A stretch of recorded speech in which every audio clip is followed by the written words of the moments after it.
Hello, this is Melody Magic, and welcome to part two of practical tips for coaching your child's music practice at home. And this is going to be really fun because I'm going to be discussing with you how to make home musical practice enjoyable using musical games and stories and other special techniques. And I want to just say a few words about part one so that we can continue into part two. So in part one, I emphasize the importance of praising.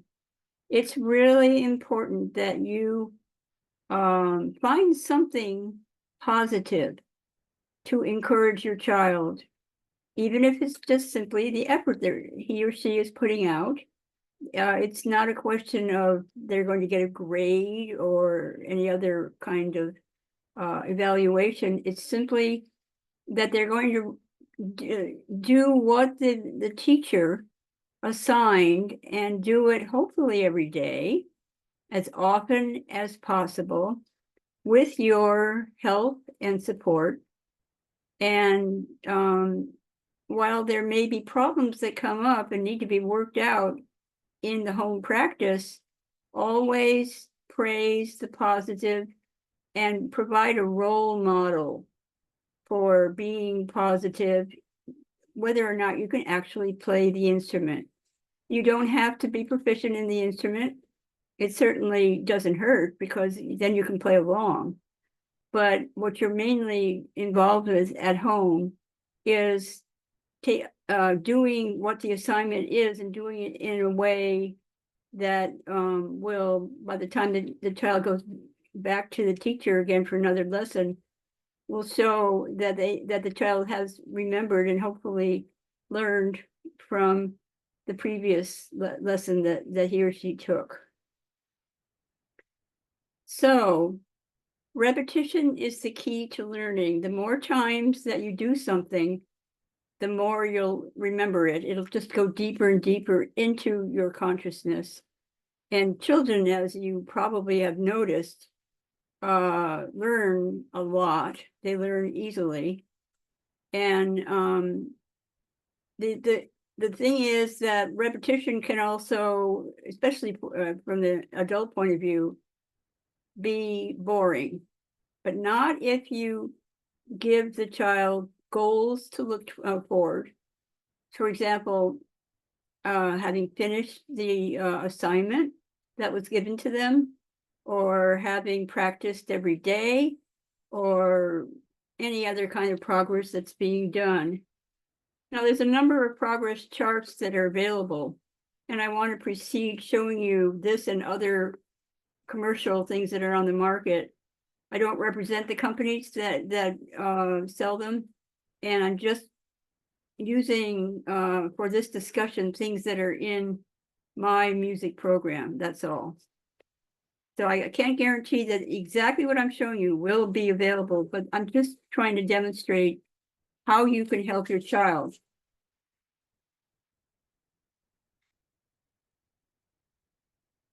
So here's a progress chart. And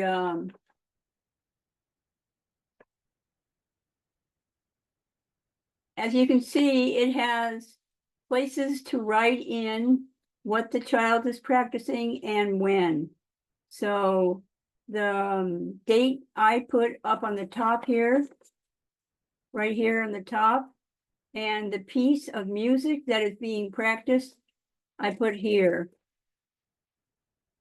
However, there are certainly other ways you could use this progress chart. The advantage of having a big one is that it gets a lot of attention, and you can put it on a wall over where the practice place is. I have other ones too.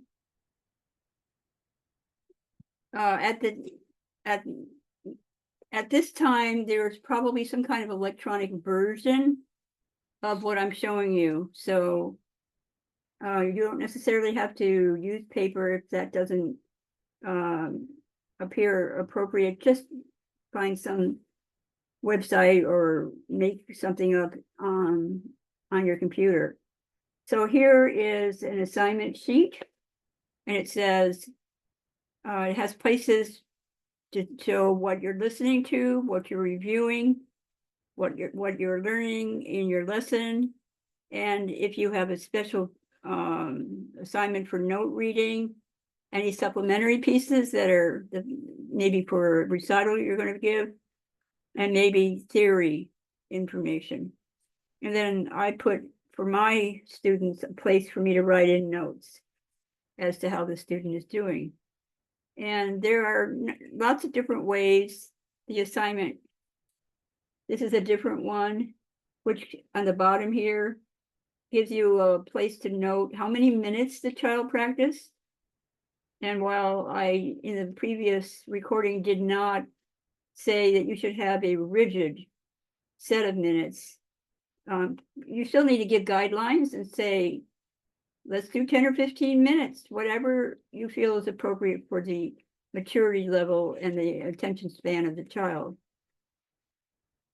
Here is something that I really have found to be effective, and that is when the student enters the program, I tell them, if you practiced every day, in only a few months, you will have practiced 100 times, and I will give you a special award.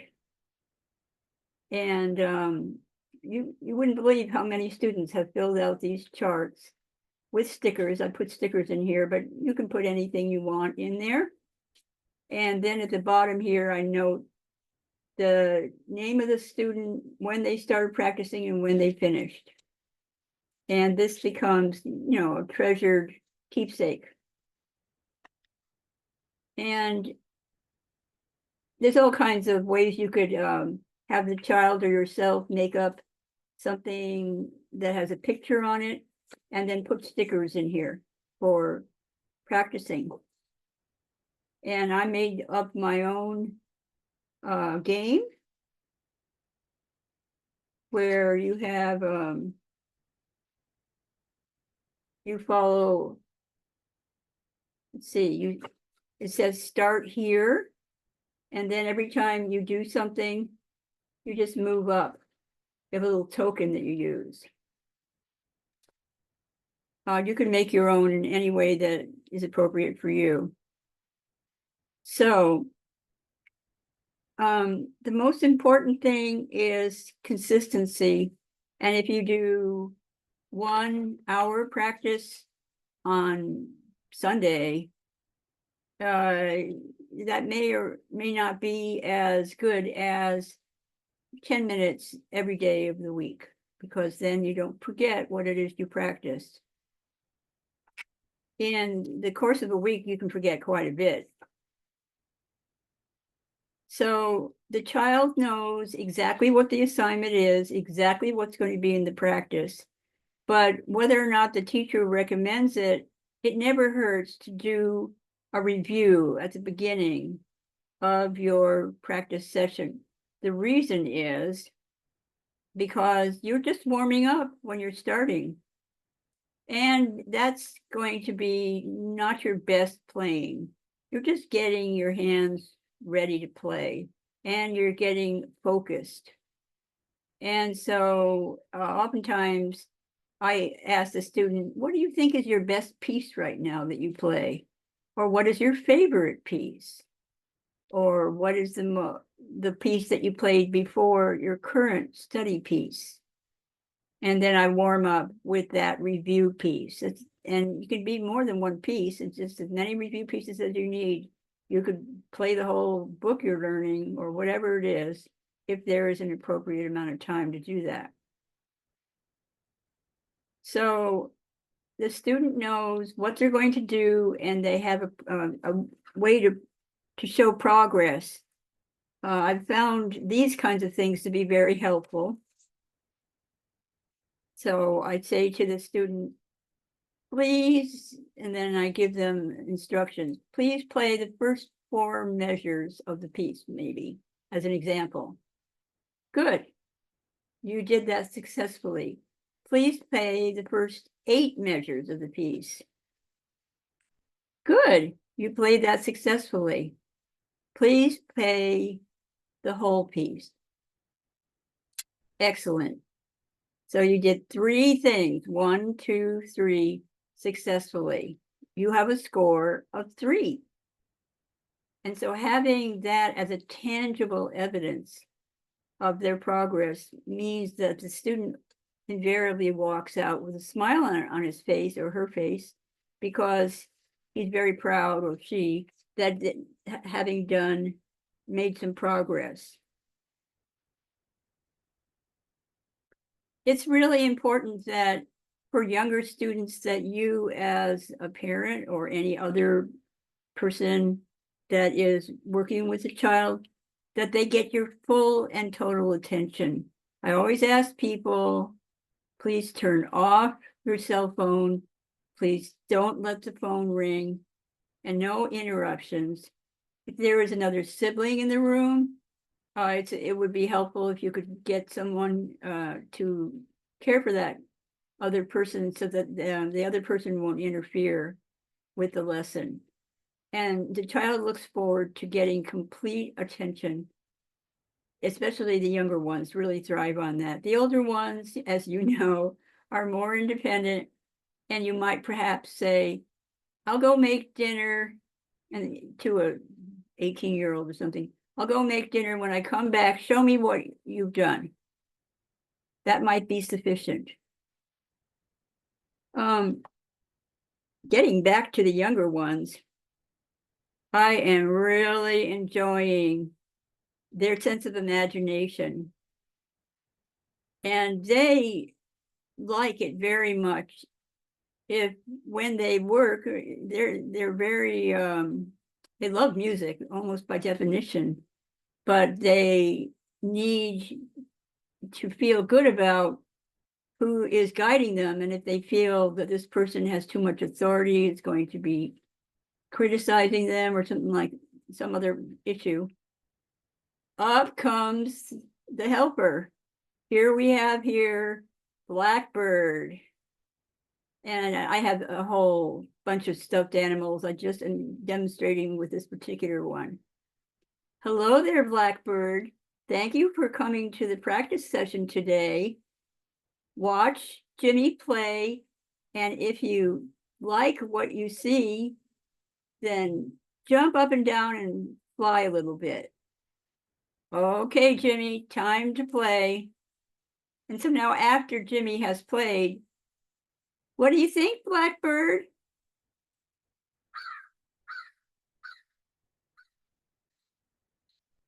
Oh, Blackbird enjoyed listening to you play. Thank you for playing for Blackbird. And then there's, I got this puppet here. And this one is part of a collection. This is a baby bear, and there's Papa Bear and Mama Bear in the collection too. So would you please tell Jimmy what you want to play? Yes, please play Twinkle, Twinkle, Little Star. Okay, Jimmy, let's play Twinkle, Twinkle, Little Star for the bear. And so, Baby Bear, what did you think? Did you enjoy watching Jimmy play? Yes, yes, yes, yes, yes. And so on. It's lots of fun, and the kids just chuckle away. Everybody has a great time. Now,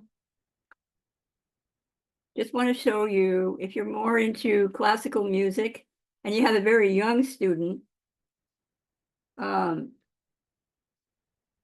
I'd like to introduce you to Mozart Mouse. And he is part of the method book for young students called Music for Little Mozarts.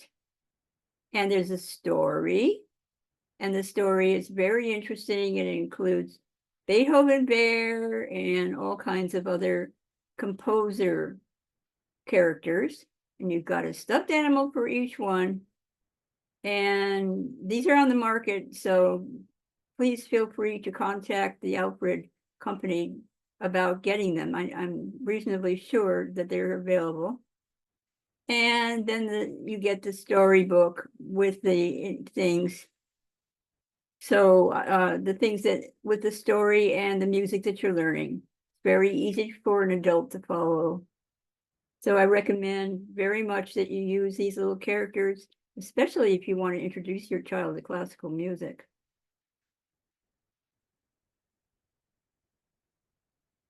So there are lots of games that you can play, and you can just make them up. For example, if your student is learning how to read notes, take out a dime or nickel or a penny and put it on a line or between a line, and then ask the student, what is that note called? In the letter system, it goes C, D, E, F, G. And there are other systems of calling the names of the notes. So you can use something like this. Just make one up if you don't have one available. There are lots on the market. Lots of flashcards. This is a flashcard.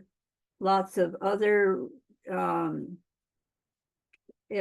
things for learning music theory. And here's one that I made up.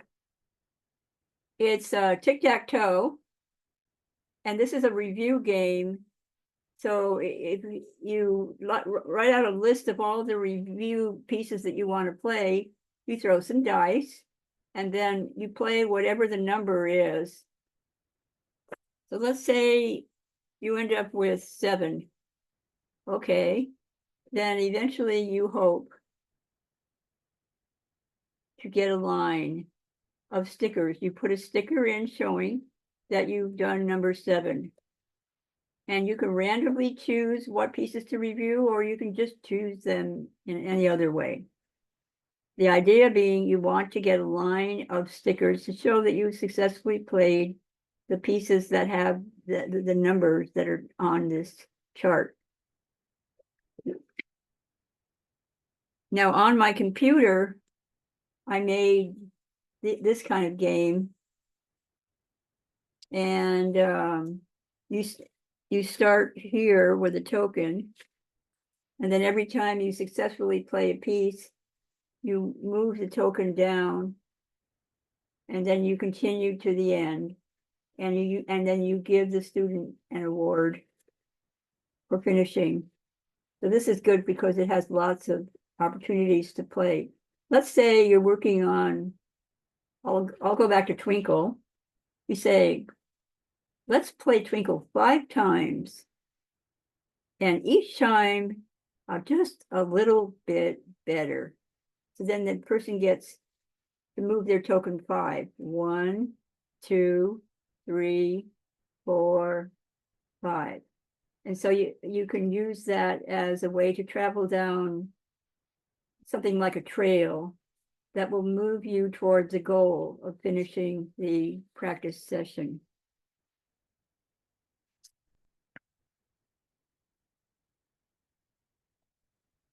I'm not promoting this as a for sale, but I just wanted to point out to you that there are sticker books available, and you put the name of the sticker. This is a C note, this is a D note, this is an E note. And so this particular book has stickers, and then it has the letters C, D, and E. So this is for learning the names of the notes. The same series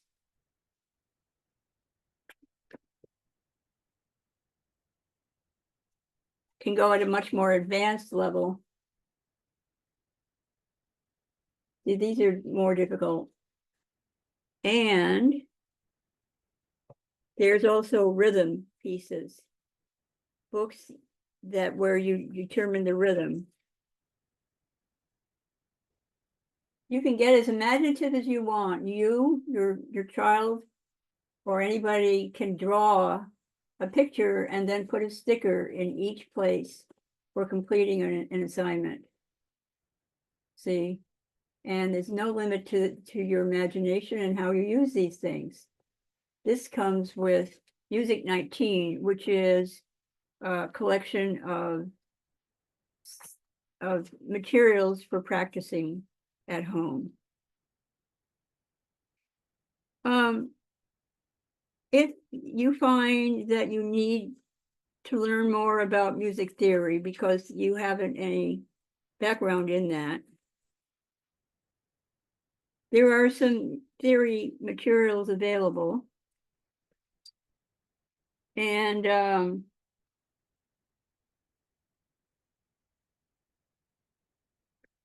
here's an example, which is just a very quick summary of basic music theory in case you need that, in case you need to know just the basics. You don't have to be able to apply it to actual performance, just understand what your child is learning.